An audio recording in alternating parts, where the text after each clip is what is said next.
The son of the late Hubert Prudhomme, who was deputy political leader of the Grenada United Labour Party and deputy prime minister under Sir Eric Matthew Gary, is making a return from political asylum.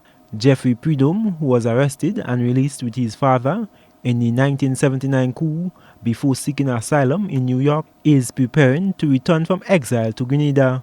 His homecoming is geared directly at a return to politics, as he says GULP has been rebuilding for the last 15 months.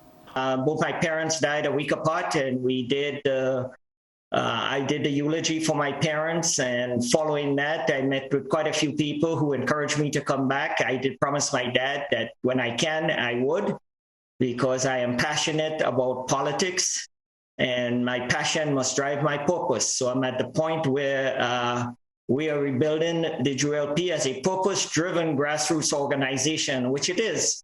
Why now is the question being asked about the resurgence of GULP.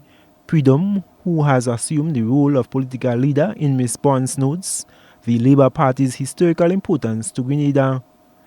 And if you reflect back, this year we're celebrating 70 years of the GULP democratic successful revolution of 1951. And what did we achieve by that? We got the 8-hour workday. Additionally, they got back pay.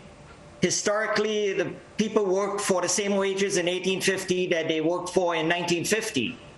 So we got an increase in wages, they got sick pay, and we got the water standpipe. So it was the beginning of the socioeconomic revolution in Grenada. He believes the party still has a role to play in the future of Grenada and its development. Prudhomme says they are securing their political base, which he says already exists, and will then build upon that base. Our second strategic pillar is justice. And you're talking about food security, you're talking about socioeconomic justice, whether it's environmental justice, etc.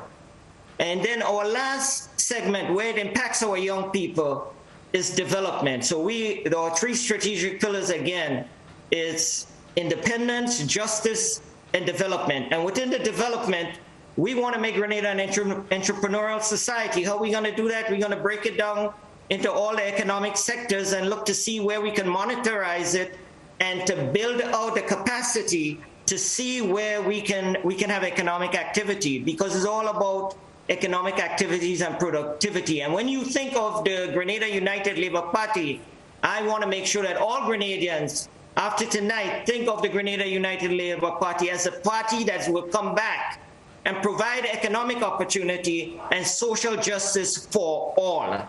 GULP is one of the oldest existing political parties, with the late Sir Eric Matthew Gary creating history after becoming Grenada's first Prime Minister. I am Gerard Joseph for GBN News.